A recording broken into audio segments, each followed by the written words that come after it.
Hello again, dear viewers. Fire Drake McPhee here again with another speed paint showing the creation of the latest page of my digital graphic novel, Balatro's Expedition. Today's page is Chapter 2, page 6, which I'm calling the Indirect Approach. In this page, while Ishmael and Pip have a little father-daughter chat, Bethiel finally finds a way to interfere with Ishmael's plans, though just how effective her efforts will be in the long run remains to be seen.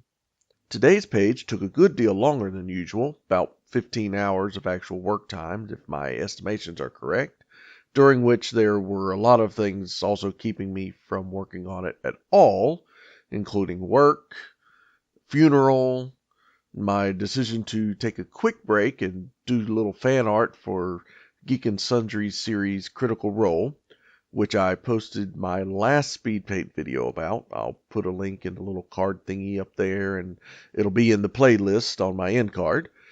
At any rate, I've got a special treat for you today. I brought in a little friend of mine to read a little background on the setting of Balatro's expedition. So, this is Tim. Say hello, Tim. Hello. So, Tim, yes, go ahead and tell our readers about the events leading up to the current story. It would be a pleasure. Are you sitting comfortably? Then let us begin. About 20 years ago, a band of adventurers won the Game of the Gods, a secret game played by the deities of the world to determine whether good or evil deities would hold sway for the next 1,000 years.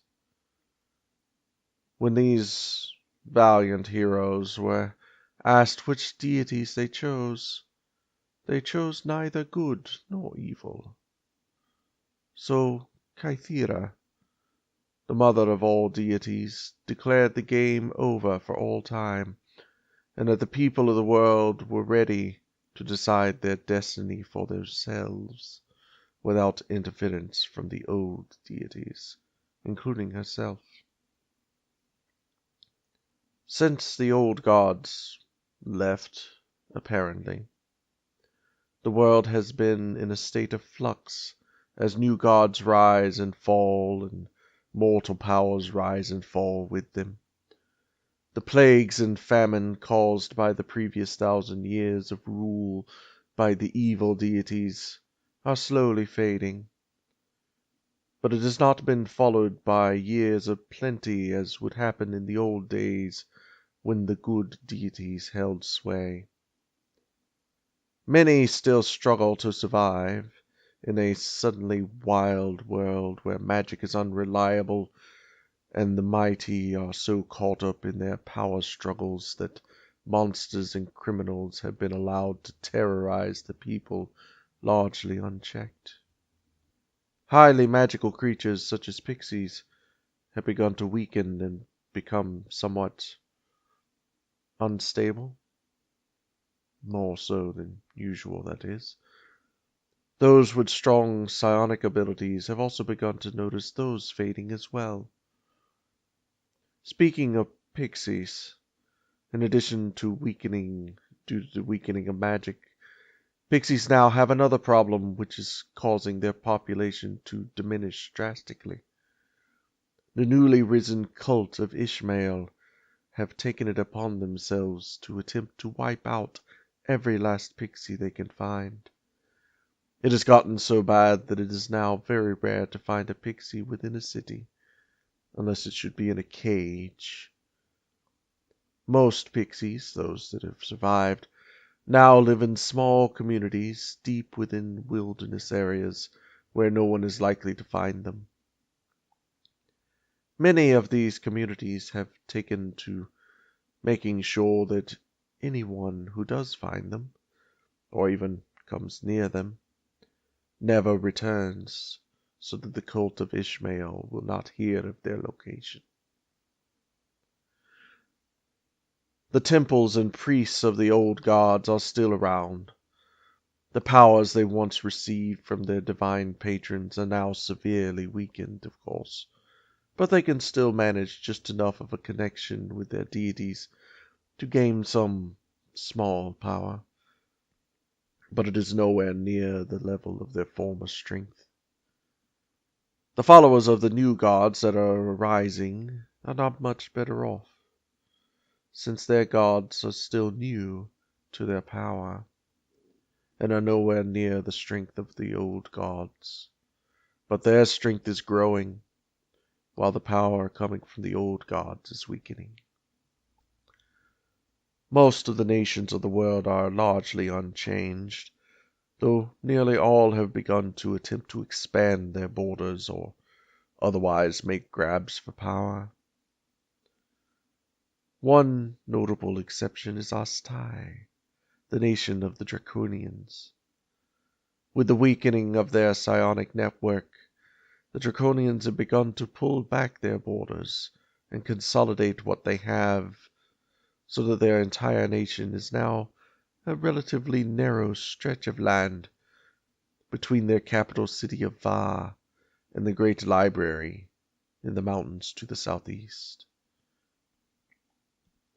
The nation formerly known as Asgoth has been particularly aggressive in its expansion effort, and has renamed itself the Empire of New Sinpol, after the ancient empire of which it was once a part.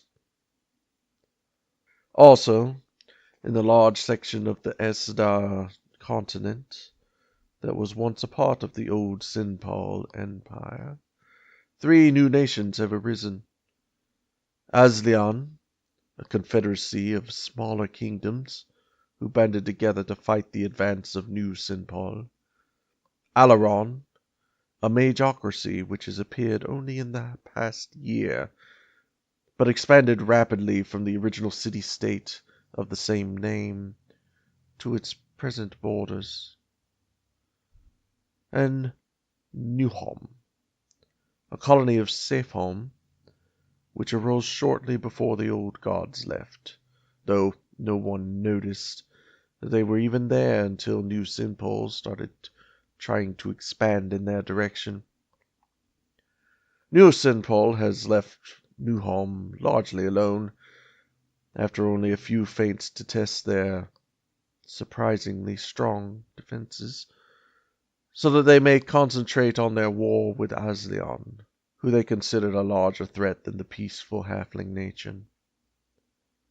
Alaron is largely protected from the New Sinpol expansionist campaigns by the position of Aslion between the 2 nations.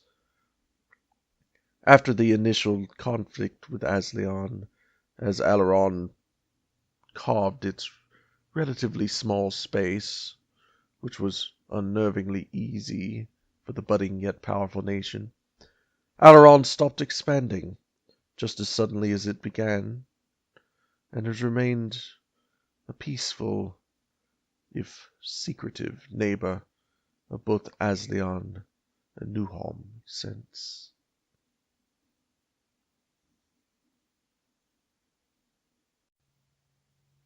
Oh, is that it? Oh, thank you, Tim. That was informative.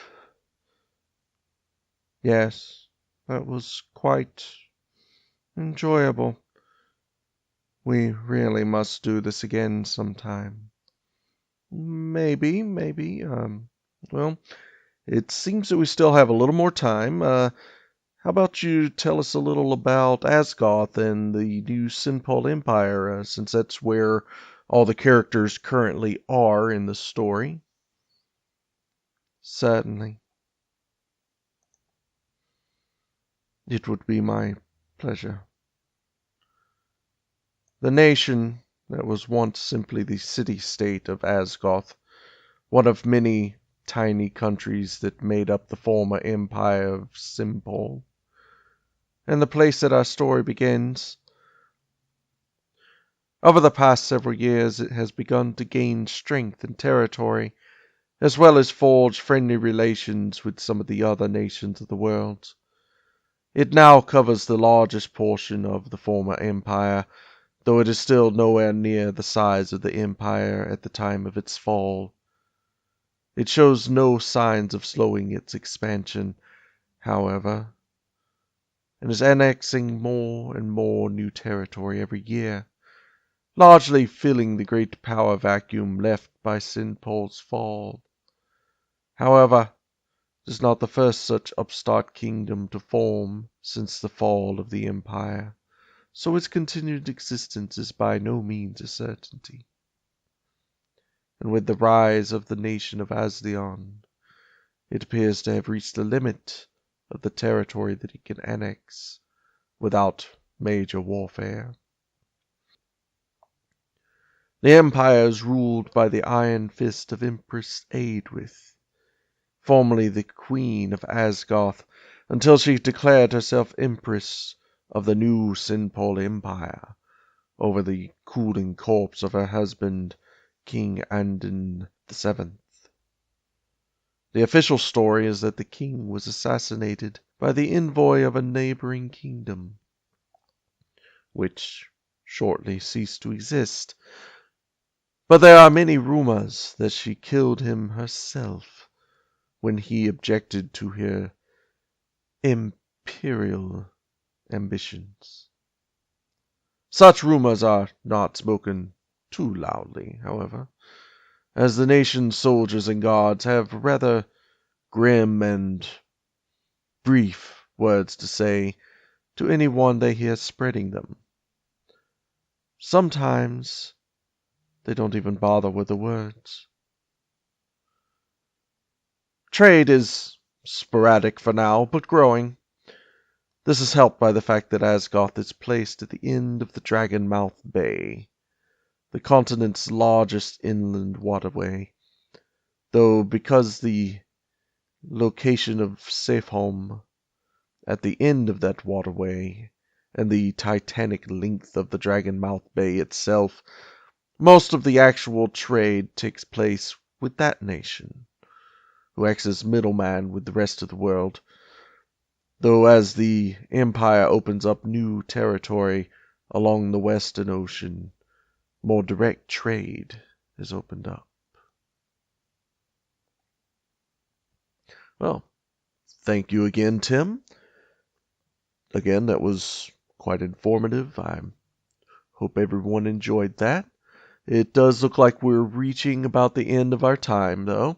So, I guess it's time to go ahead and sign off. And once again, as usual, share, like, subscribe, the usual. And, as always, be kind to everyone. Thank you.